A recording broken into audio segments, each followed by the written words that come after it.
Kami mohon perhatian hadirin. Acara sidang orasi ilmiah Guru Besar Institut Teknologi Bandung akan dimulai. Hadirin yang kami hormati, selamat pagi dan selamat datang pada acara sidang orasi ilmiah Guru Besar Institut Teknologi Bandung yang diselenggarakan secara bauran.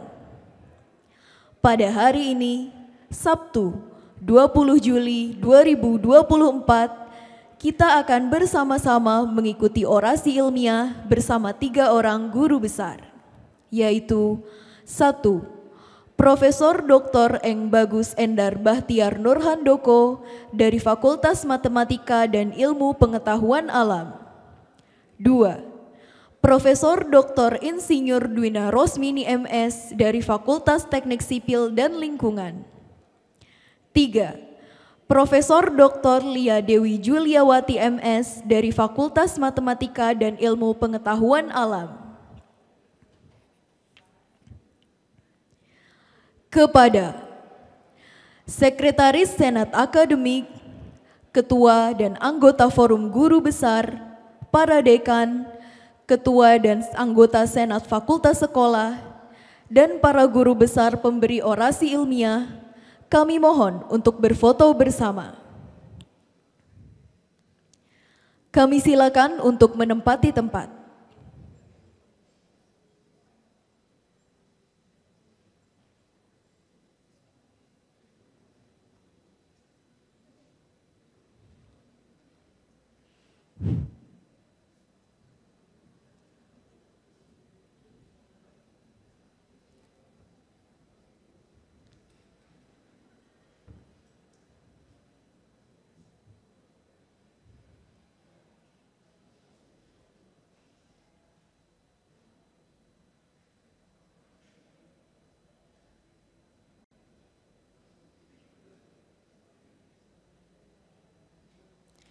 Kami silakan untuk menempati tempat.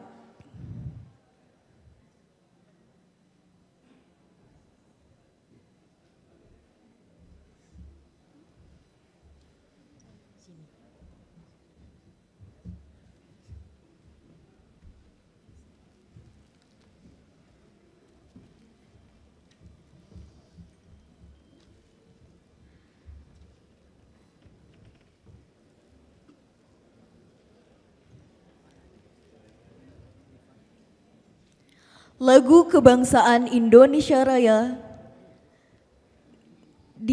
dinyanyikan oleh seluruh hadirin. Hadirin dimohon berdiri.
Hadirin disilakan duduk kembali.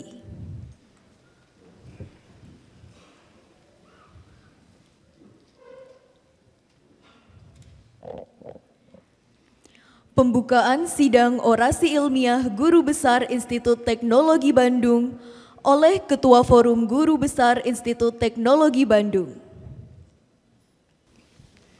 Yang terhormat Ketua Majelis Wali Amanat ITB atau yang mewakili. Yang kami hormati Ketua Senat Akademik ITB yang diwakili oleh Sekretaris Senat Akademik ITB.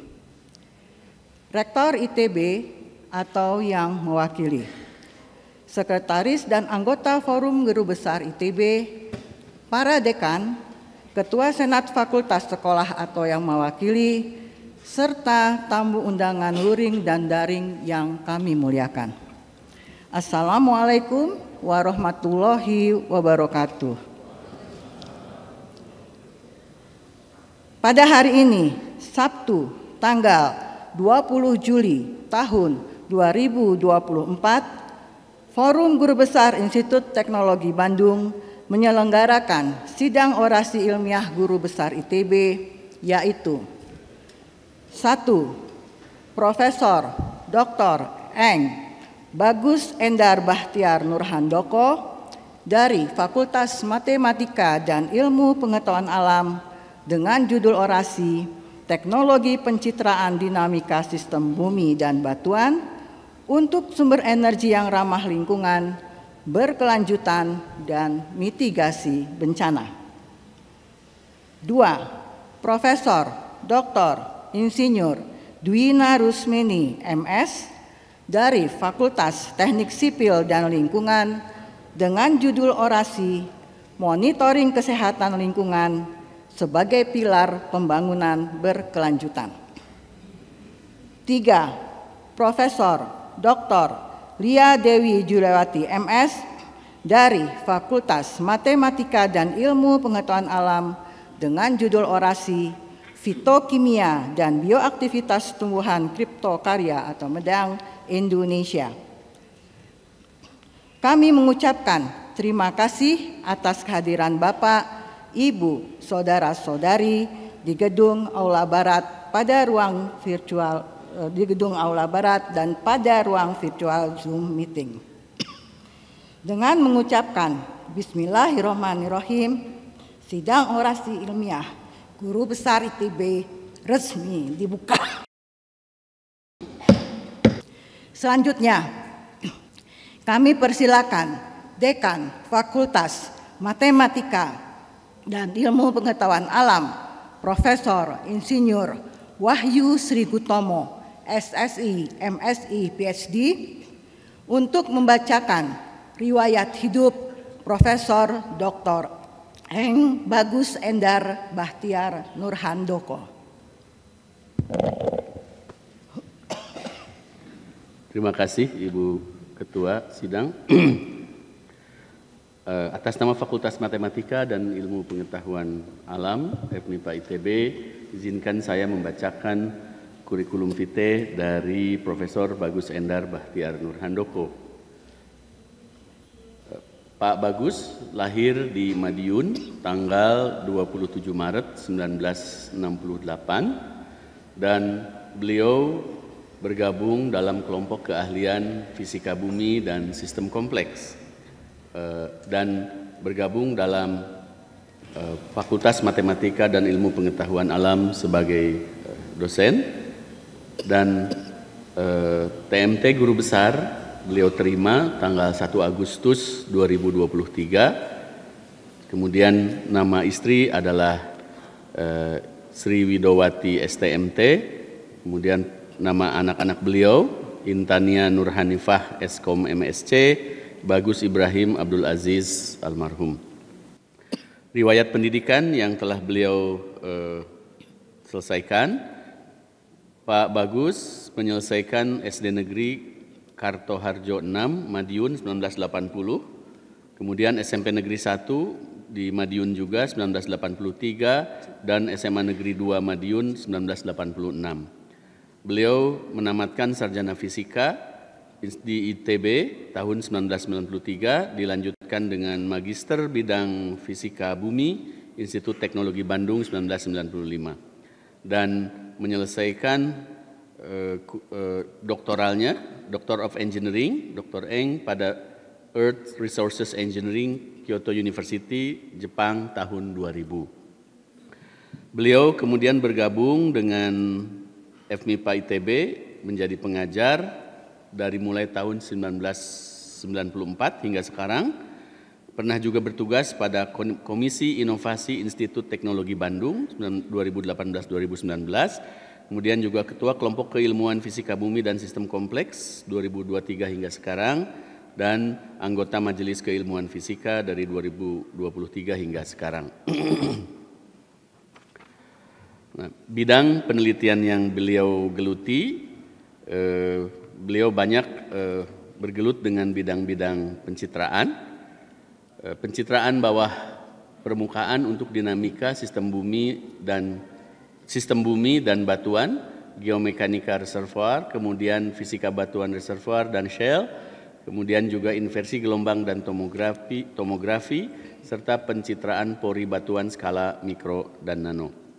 Beberapa hibah penelitian yang didapatkan maupun yang masih berlangsung bisa dilihat, RISPRO LPDP, kemudian juga dengan oleh riset ITB, kemudian juga riset Dikti bersama Pertamina dan lain sebagainya, termasuk pengabdian masyarakat, misalkan untuk mencari potensi air tanah dengan tomografi resistivitas dan pemboran air tanah untuk masyarakat Kabupaten Lombok Barat pasca gempa.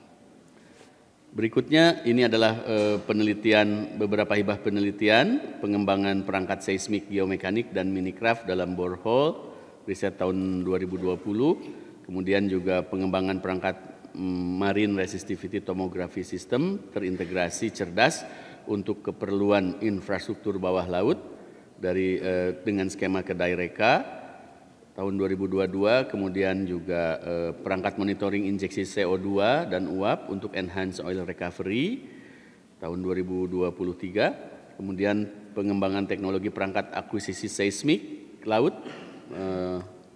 terintegrasi dengan dana riset ITB 2018, dan juga pengembangan produk 2D resistivity dan induced polarization untuk eksplorasi air bawah tanah tahun 2018. Beberapa publikasi yang telah beliau hasilkan, diantaranya 112 makalah dalam jurnal nasional, internasional, dan konferensi. Seperti kita lihat, beberapa terkelompokkan dalam kuartil Q1, Q3, dan Q4. Kemudian juga paten, ada 7 awarded paten dan 15 pending paten.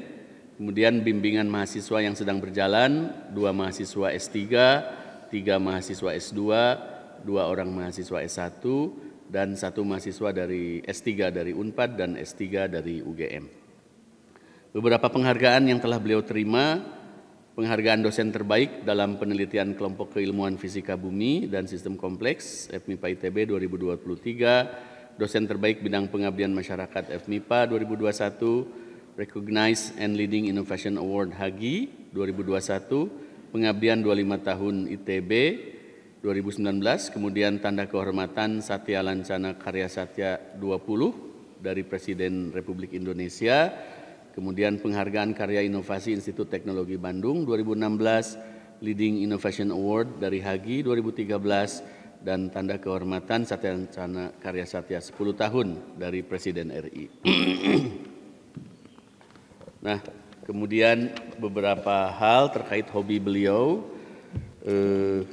berkebun dan menanam pohon. Ini hobi yang kurang meyakinkan sebetulnya ya kelihatannya. Kemudian memelihara binatang juga ini ya tidak jelas binatang apa. Kemudian mencari air dan berkontribusi bagi masyarakat, termasuk juga mungkin dalam proyek-proyek dan pengabdian masyarakat. Demikian Bu Ketua, terima kasih. Wassalamualaikum warahmatullahi wabarakatuh. Berikutnya kami persilakan Profesor Dr. Eng Bagus Endar Bahtiar Nur Handoko untuk menyampaikan orasi ilmiah.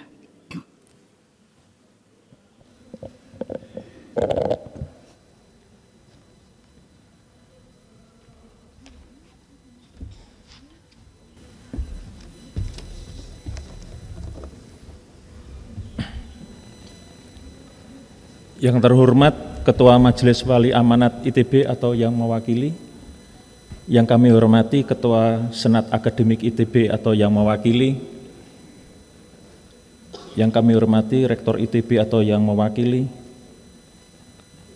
yang kami hormati Ketua Sekretaris dan anggota Forum Guru Besar ITB, para dekan, para Ketua Senat Fakultas Sekolah atau yang mewakili, para Bapak Ibu, tamu undangan yang hadir di Aula Barat dan tamu undangan yang hadir secara daring. Assalamualaikum warahmatullahi wabarakatuh. Pada kesempatan yang berbahagia ini dan terhormat ini, kami ingin mempresentasikan beberapa karya kami dalam sekian belas tahun terakhir ini, yaitu tentang pengembangan teknologi pencitraan dinamika sistem bumi dan batuan untuk sumber energi yang ramah lingkungan, berkelanjutan, dan mitigasi bencana.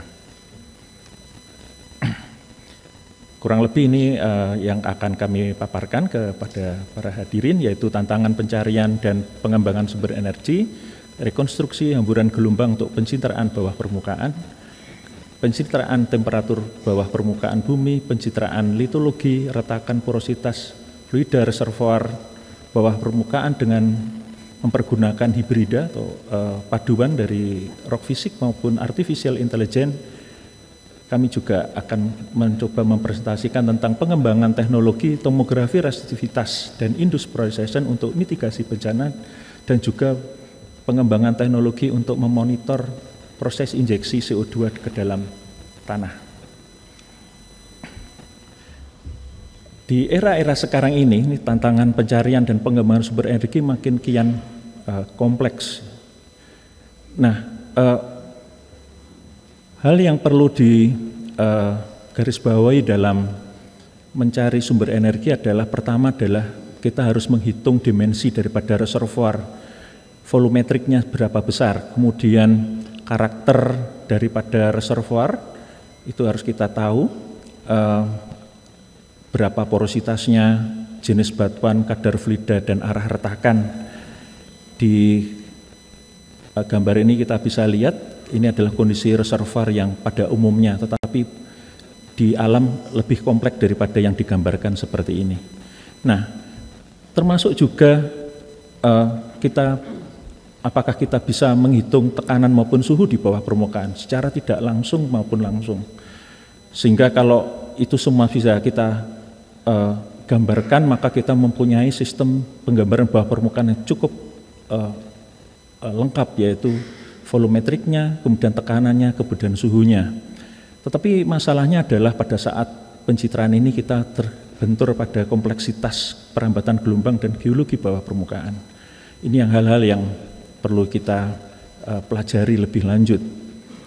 Tetapi hal demikian tetap harus kita pelajari karena bagaimanapun juga upaya menjaga keberlangsungan pasokan energi sangat penting untuk survival dari bangsa Indonesia. Ini adalah salah satu inspirasi dari proses panjang penelitian. Jadi ada satu hal yang menarik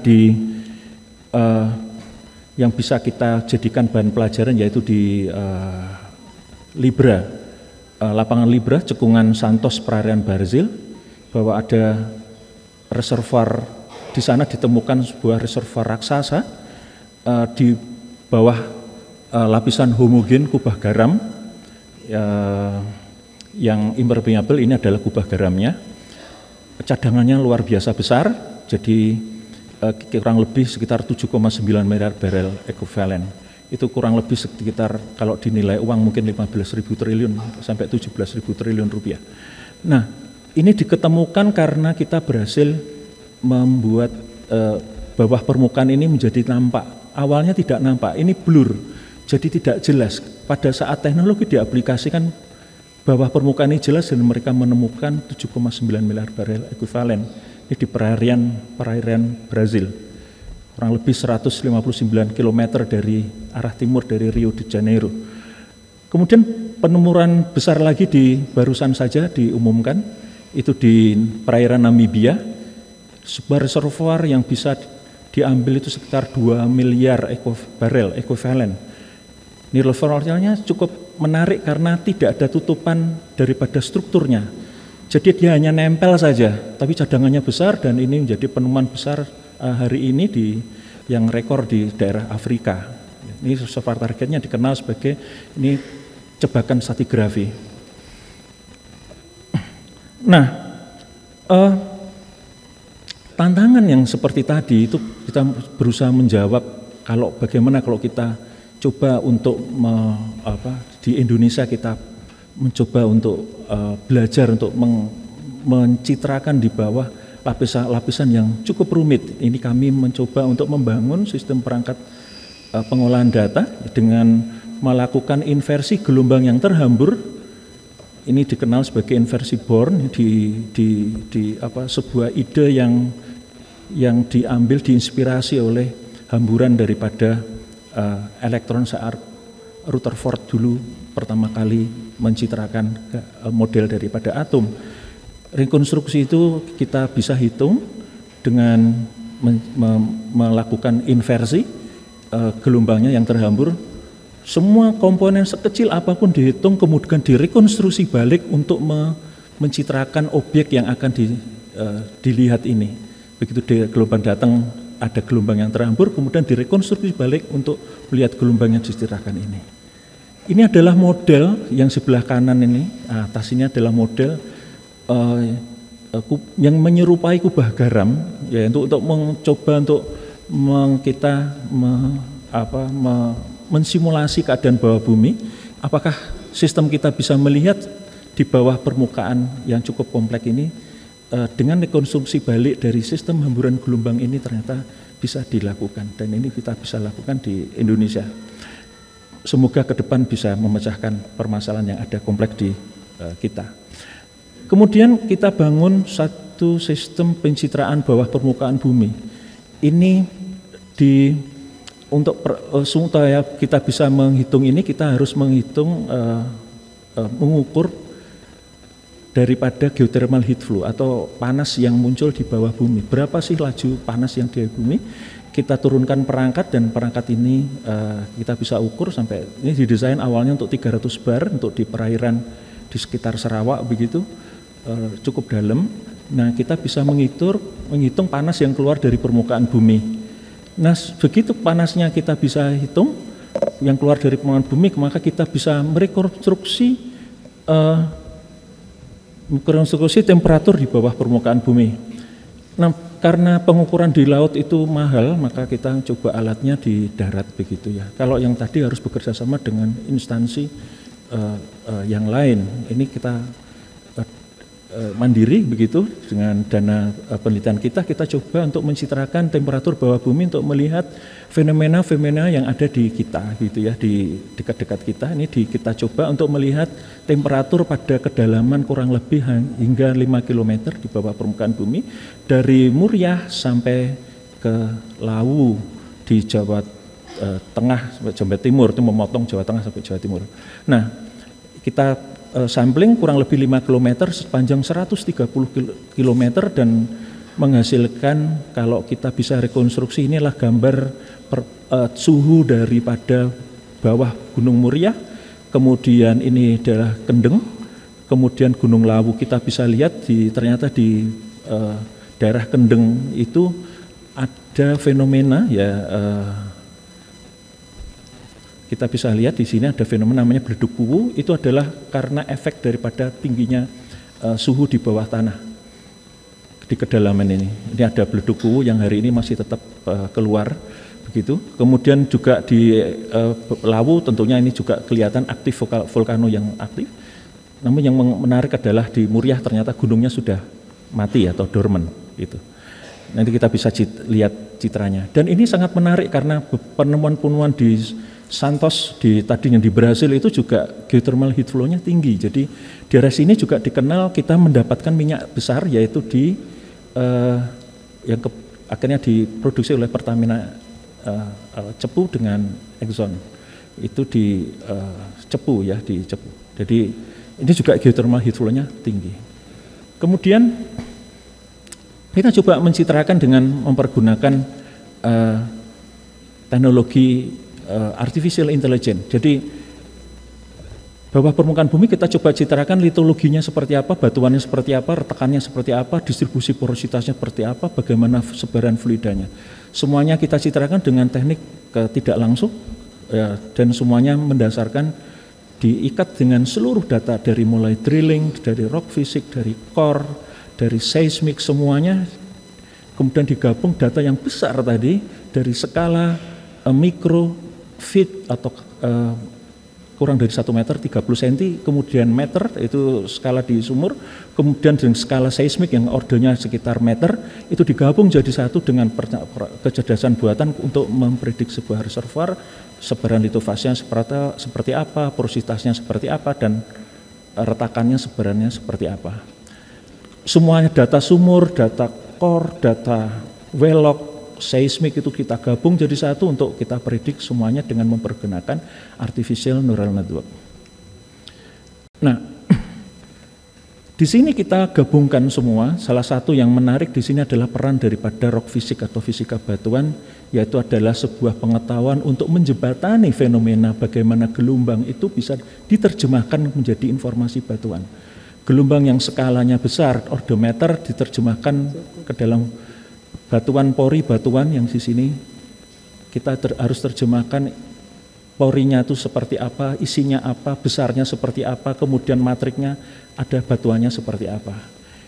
Ini adalah ilmunya rock physics. Nah, kami di lab kita bangun satu perangkat ini adalah untuk mengukur bagaimana pengaruh dari batuan terhadap tekanan, terhadap fluida dan seterusnya. Kita gabungkan itu semua. Kemudian dengan mempergunakan perangkat artificial neural network atau kecerdasan buatan, kita gabung data itu dari sumur, kemudian kita jadikan data seismik menjadi data seismik litologi yang seperti yang di gambar ini. Jadi kita bisa menerjemahkan di mana shale, di mana litologinya dolomite atau gamping, di mana sand itu terdistribusi di bawah permukaan bumi. Kita bisa lihat dengan indah seperti ini. Nah, ini adalah contoh lagi, ini adalah perangkat lunak yang kami bangun dengan teman-teman di tim. Ini adalah sistem perangkat lunak yang mempergunakan tadi. Jadi kita bisa lihat di mana shale itu berada, di mana batu bara. Kalau ada batu bara artinya dulu pernah mengalami proses, meskipun ini data di laut, tetapi dulu pernah jadi darat karena kehadiran dari batu bara. Kita bisa melihat kemana sebaran daripada sandstone atau pasirnya, dan shale di mana basementnya. Indah sekali seperti ini. Jadi kita seismik yang awalnya adalah wiggle daripada gelombang yang tidak bisa langsung kita terjemahkan, sekarang bisa kita terjemahkan, lihat-lihat dengan bentuk seperti demikian. Kita tahu sebaran shale-nya, batu bara, sand dan seterusnya di bawah permukaan bumi, sehingga akan memudahkan untuk proses berikutnya untuk eksplorasi maupun pengembangan daripada sebuah lapangan. Kemudian kita juga bisa memakai perangkat ini untuk memprediksi porosity, sebaran porosity di bawah permukaan bumi maupun fracture porosity. Fracture porosity itu besarnya jauh lebih kecil dibandingkan porositas, tetapi dia bertanggung jawab terhadap mengalir atau tidaknya dari sebuah reservoir, karena besarnya kecil tetapi dia bisa mengeluarkan fluida dengan besar, permeabilitasnya tinggi. Nah, kita juga bisa mengembangkan juga teknologi untuk bagaimana memprediksi tekanan di bawah bumi, karena kita gabungkan antara rock physics yang dari mesin ini yang bisa memberikan relasi secara langsung dari physical laboratory antara kecepatan dengan tekanan begitu, dan kemudian kita bisa bangun citra seperti yang ada di kanan bawah ini. Jadi kita bisa bangun citra tekanan, kita bisa lihat mana tekanan tinggi, mana tekanan rendah. Sehingga di sini bisa kita lihat bahwa oh ternyata sebuah patahan itu kedap. Jadi kalau di sini dikembangkan, yang sebelah kanan ini dikembangkan, lapangannya sudah dibor, maka yang sebelah kiri ini masih virgin, masih belum diapa-apain. Artinya ke depan bisa dikembangkan untuk lapangan yang sebelah kiri, karena ini sistemnya kedap. Ini juga sebuah contoh, ini lapangan yang ini sudah dikembangkan, sebelah kanan sudah dieksplorasi, sudah dieksploitasi, tetapi ternyata ada patahan di sini dan patahannya kedap atau siling. Ini kita bisa lihat. Nah, ini yang sebelah bagian kiri ini bisa kita kembangkan. Cukup besar cadangannya. Dan kita bisa lihat ternyata kita bisa mendeteksi tekanan di bawah bumi dengan teknik yang seperti demikian. Nah, kemudian kita kembangkan juga teknologi untuk tomografi resistivitas. Ini adalah teknologi bentang panjang, pakai wireless multinode. Hari ini kita sudah coba memakai Starlink untuk menghubungkan dua node yang karena beberapa hal kita pakai WiFi terkendala. Jadi ini perangkatnya. Kita bisa lihat sebuah sesar dicitrakan besar naik, itu pun juga bisa dicitrakan dengan baik seperti ini dengan teknik bentang panjang daripada tomografi resistivitas yang seperti ini. Kita bisa lihat citranya sesar naik bisa kita lihat sehingga geometri bawah permukaannya bisa kita prediksi, sehingga kalau kita melakukan di sini misalkan pembangunan infrastruktur, terowongan dan seterusnya, kita bisa merencanakan dengan lebih baik dengan kehadiran daripada citra yang ada di bawah permukaan ini. Beberapa hal aplikasi dari teknologi ini adalah kebetulan kami pada waktu gempa di Lombok kami berada di sana, kita juga selain juga memberikan bantuan dengan bersama teman-teman Ikatan Alumni ITB mengebor, dan kita mendasarkan dari data-data ini juga.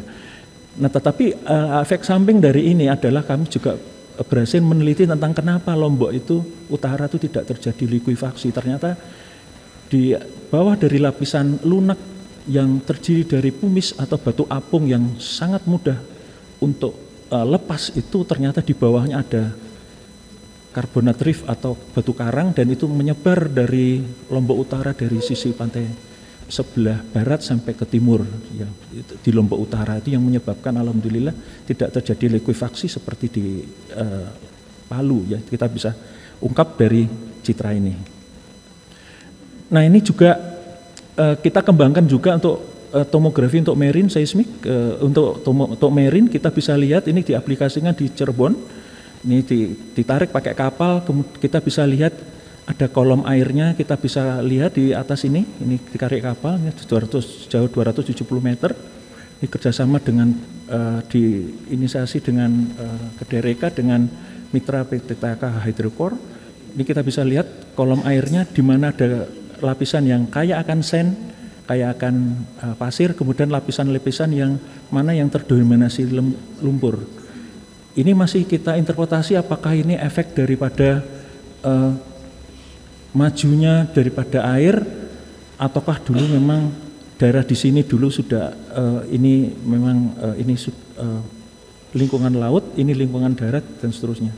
Ini masih kita lihat, tetapi bagaimanapun kita hari ini kita sudah bisa memetakan bawah permukaan bumi di laut dengan menggunakan marine resistivity tomografi.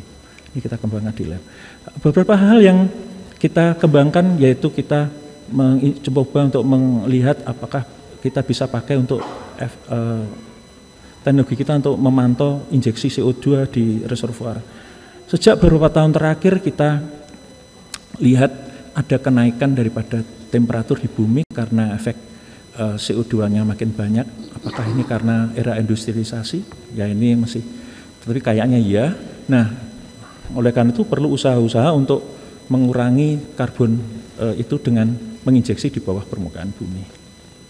Kita bangun perangkat untuk itu, ya tadi perangkatnya kita coba di model fisik di lab.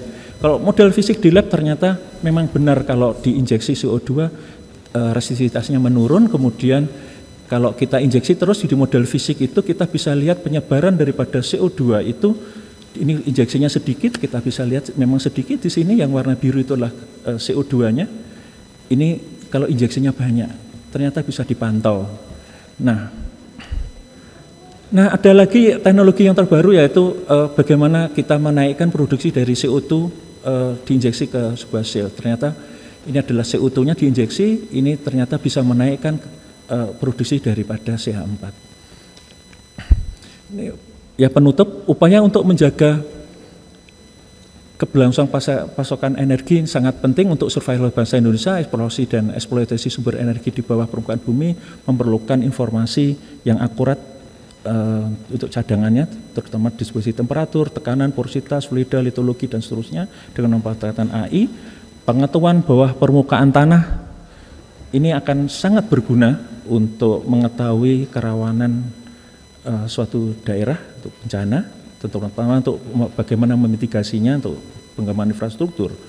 Eksploitasi dan pemanfaatan energi juga perlu memikirkan dampak turunannya, terutama emisi gas rumah kaca. Namun kita perlu kajian penelitian tentang dampak injeksi CO2 di batuan reservoir geologi bawah permukaan. Uji lab menunjukkan bahwa CO2 bisa kita pakai untuk enhance atau meninggikan rasio gas yang keluar daripada batuan shale, dan kita bisa pakai untuk mendorong gas hidrokarbon yang tersisa untuk keluar lebih banyak dari batuan shale. Ucapan terima kasih kami ucapkan, alhamdulillah semua ini karena berkat rahmat Allah yang Maha Kuasa, Tuhan semesta, pencipta semesta raya. Ucapan terima kasih kami ucapkan pada pimpinan ITB, ketua anggota Forum Guru Besar yang mulia dan terhormat, para dekanat FMIPA ITB dan jajarannya, pimpinan Senat Akademik dan jajarannya. Terima kasih pada para dosen di Prodi Fisika, mungkin selama saya berkarir 30 tahun, terima kasih atas kebersamaannya. Dan anggota kelompok keahlian Fisika Bumi dan Sistem Kompleks ITB, terima kasih pada Bapak Ibu pemberi rekomendasi, Profesor Umar Fauzi, terima kasih, Profesor Abdul Waris, Profesor Satria Bijaksana, Profesor Budi Sulastianto, Profesor Dani, Profesor Eliani Ardi dari Kyoto International University, Profesor Toshiki Watanabe dari Nagoya University, Profesor Adi Susilo dari University Brawijaya. Terima kasih pada Pak Profesor Abdul Waris untuk review makalah orasi ilmiah. Terima kasih pada orang tua, Bapak, Ibu, Bapak saya ada di sini, sudah sepuh 87 tahun ada di belakang ya. Dan Ibu saya, Ibu Hajah Suparmi, yang memberikan pendidikan terbaik dan doa-doa yang panjang sejak saya masih kecil. Terima kasih pada istri saya, Sri Widawati, STMT, dengan sabar telaten mendampingi saya lebih dari 29 tahun mengarungi lautan ilmu ini dan menjadi semangat untuk selalu sabar dan terus maju. Terima kasih pada Ananda Intania Nur Hanifah dan adiknya yang sudah almarhum, adik Ibrahim Abdul Aziz, yang selalu menjadi cahaya penyejuk mata dan pemberi semangat. Terima kasih pada Bapak Ibu mertua, Bapak Haji Santoso yang sudah almarhum, dan Ibu Hajah Subiati sudah almarhum juga, yang selalu memberi bimbingan dan inspirasi. Ucapan terima kasih pada para guru pembimbing akademik selama ini, Profesor Lili Indrajaya, Profesor Suprayitno Munadi almarhum, Profesor Yusur Asida dan Profesor Koichi Sasa dulu di Kyoto University. Terima kasih pada rekan peneliti Pak Profesor Rizal Kurinadi, Pak Dr. Erlangga Septama, Pak Profesor Hilman, Pak Mudrik Daryono, Pak Budianti Ontolwaryo, Pak Firman, Pak Ali Akbar, Ibu Rusalida Raguwanti, Pak Yusuf Maulana, Pak Totong Kusnaidi, Pak Eko, Pak Satrio, kemudian Pak Kasmandi, Mbak Susilo, Mas Bongga, Mas Yuga Hariman, Mas Wildan, Mas Rio, Pak Mahatman, Pak Erwin, ya, Pak Insan Rizal, Pak Wisnu, Pak Nefrizal, Pak Aris, Bu Amalia, ya, Pak Kiswanto, Pak Suhirman, Pak Fatur, ya. Termasuk juga untuk Bu, ya. Nah, pada juga termasuk pada mahasiswa dan alumni bimbingan S1 S3 dan para pihak pemberi dana riset yang selama ini instansi pemerintah dari mulai DITI, LPDP, Kemenkeu, Geoinstrumen Indonesia, Star Energy, Pertamina, EP, Indosemen, ya, kemudian PTBA, dan para guru-guru pembimbing saya dari TK sampai SMA dan di Kyoto University. Dan terima kasih pada para undangan yang berkenan hadir pada acara yang terhormat ini. Demikian dari kami, dengan rendah hati kami mengucapkan terima kasih atas kehadiran Bapak-Bapak Ibu sekalian. Billahi taufik wal hidayah. Wassalamualaikum warahmatullahi wabarakatuh. Ya. Belum.